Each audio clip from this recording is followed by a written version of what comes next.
L'International Urban Food Network, IUFN, est une association en fait de droit français qui a été créée il y a à peu près 5 ans et qui, d'une manière générale, s'est intéressée à la question de l'évolution des systèmes alimentaires dans le monde.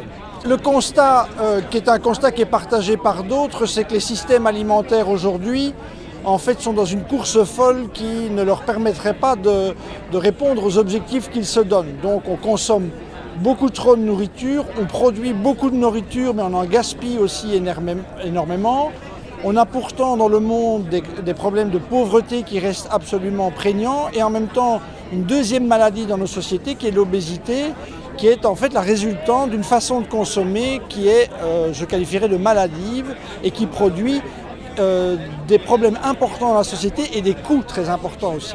Alors la souveraineté alimentaire en soi a pas mal de vertus. Outre le fait que de retrouver ou reprendre la main sur nos propres productions et produire ce qui peut être produit chez nous plutôt que de l'importer de loin. Donc du coup, rien que quand on fait ça, on crée de l'emploi, donc sur le plan social c'est intéressant, sur le plan économique c'est intéressant. Si on regarde ça du côté environnemental, c'est bon pour le climat. Si on arrête de transporter inutilement des choses qui sont produites ici plutôt que de les importer de très très loin, on va en quelque sorte répondre à des objectifs climatiques. Alors il y a plusieurs choses dans ce qui est en train de se passer sur cette question de souveraineté alimentaire. La première, c'est que ce n'est pas un lifting de façade.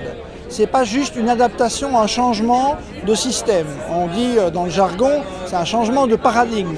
On est en train de changer de système de manière profonde, ou en tout cas, c'est ce qu'on devrait faire. Je crois qu'il faut vraiment que nous puissions abandonner nos manières de penser habituelles dans la façon de concevoir l'organisation de nos sociétés. En fait, en quelque sorte, on nous a raconté 3 histoires.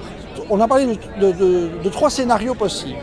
Le premier, c'était la planète A, qui est en train de courir dans le mur. En fait, je pense qu'elle court dans le mur, mais en même temps, ce mur est un château de cartes. Et donc, dans la symbolique, on peut faire tomber le château de cartes assez facilement. D'autres nous ont dit qu'il y avait la planète B n'existait pas. En quelque sorte, ils ont raison. Donc, passons tout de suite à la planète C. Et la planète C, c'est comme quoi?